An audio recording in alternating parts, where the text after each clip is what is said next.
Hello, my friends. I am talking to you from Belfast, Northern Ireland.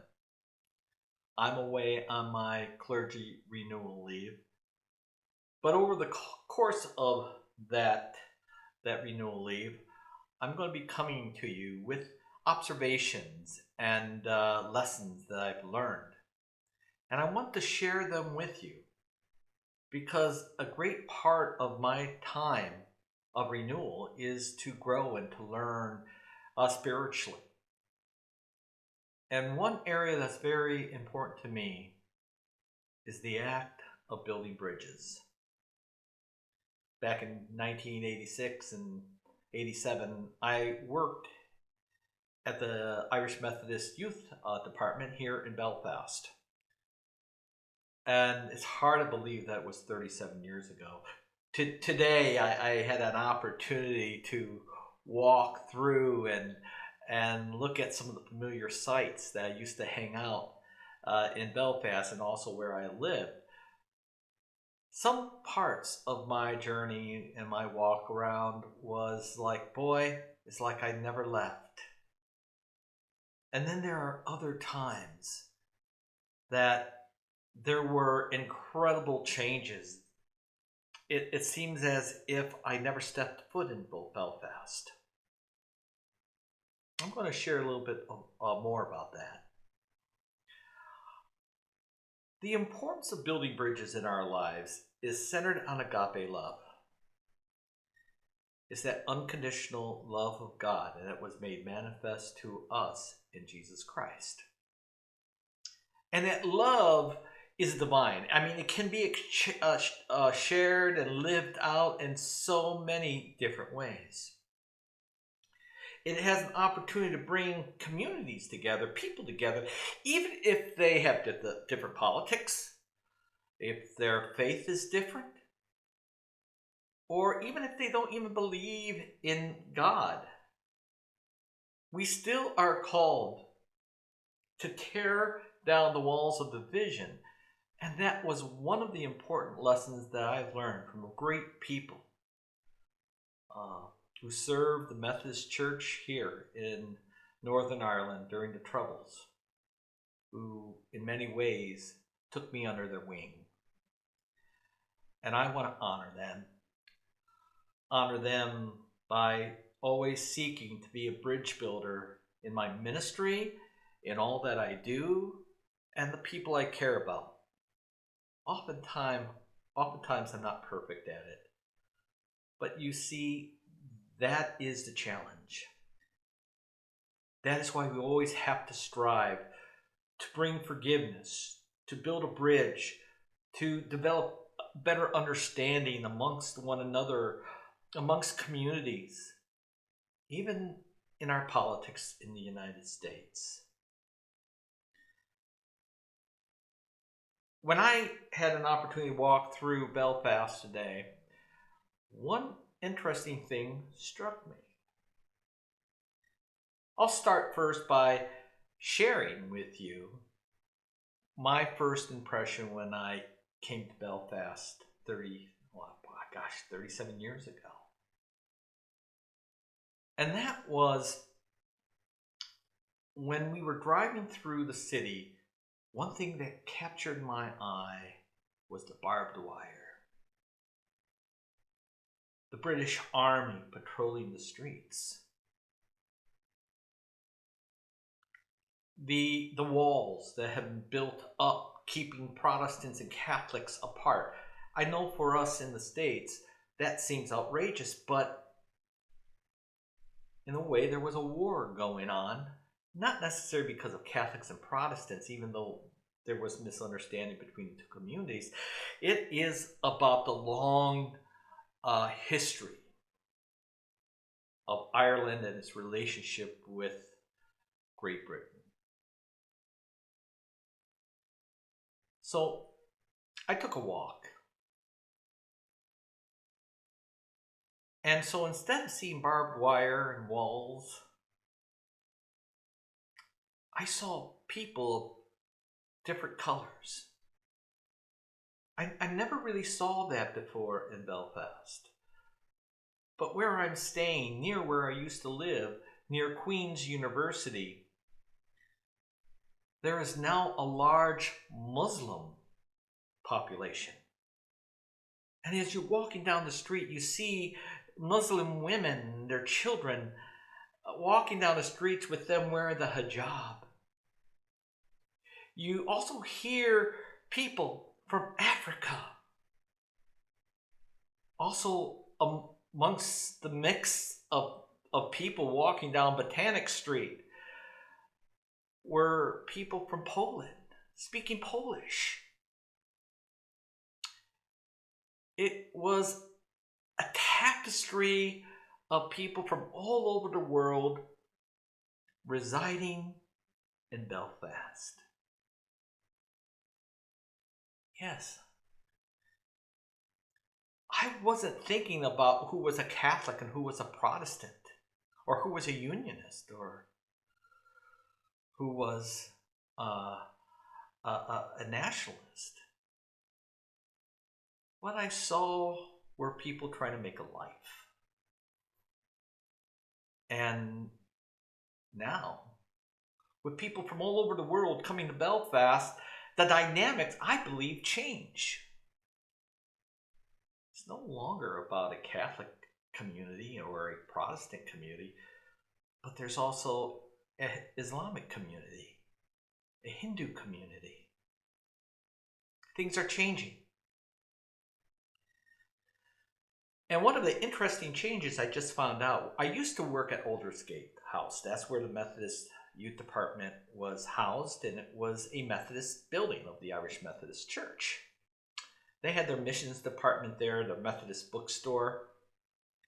Now, as I was taking a walk down memory lane, I saw that there was construction equipment all around Aldersgate House.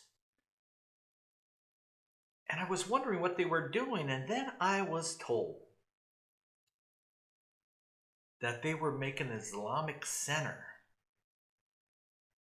and redesigning the building. And I thought to myself, what an incredible experience that is. That now within Northern Ireland, that you also have a thriving Muslim population. It just shows us the power of love and the power of community. And if that's anything, or what I should say is that if anything we need right now, it's that. The passage comes from Romans chapter 13, verse 8. And it says, "Owe no one anything except to love one another.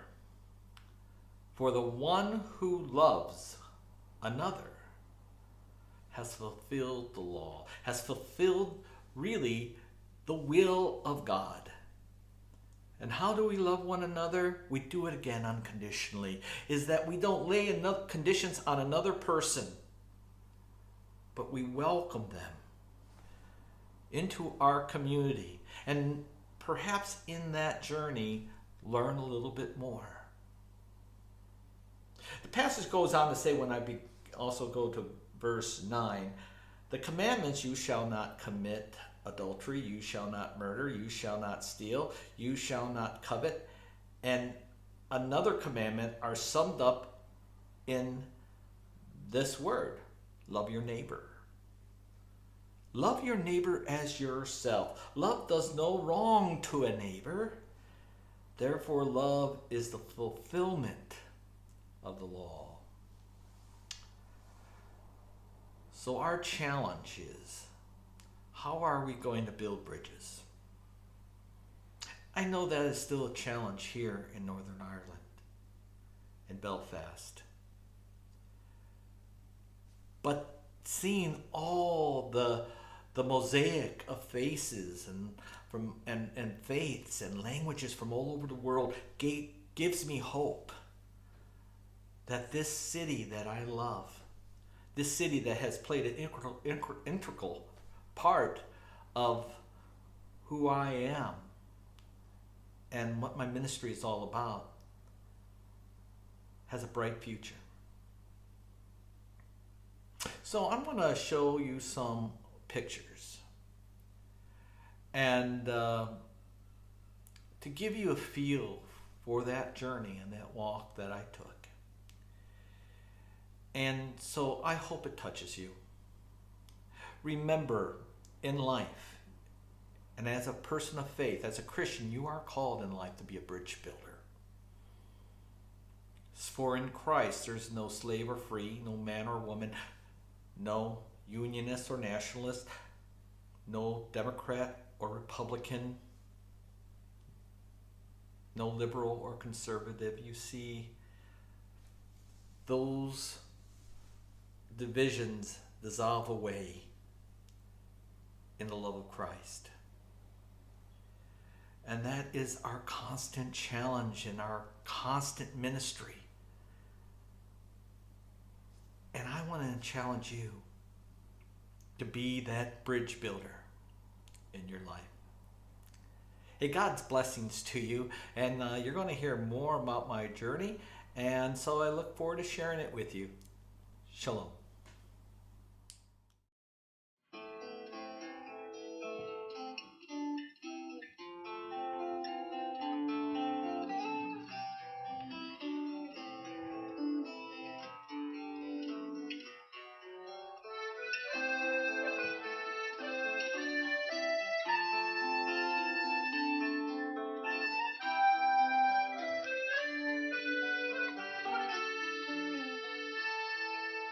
The spring with jasmine rose, what's the summer with all its gay trees, and the splendor of autumn to those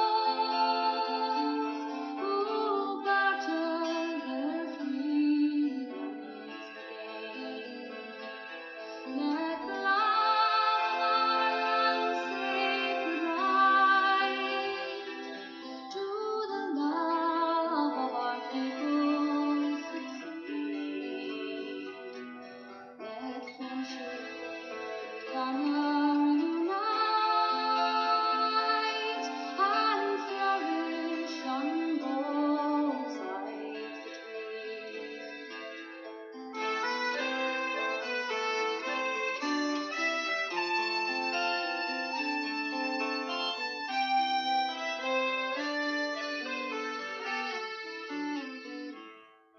No sweetness the senses can achieve, which corruption and bribery blind. No brightness that bloom can e'er beam, for honor's the song of the mind. Let the love of our land stay bright to the love of our people succeed. Let friendship and honor unite and flourish on both sides between.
friendship and honor unite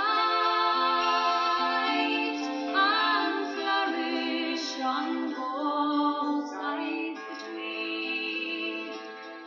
Let friendship and honor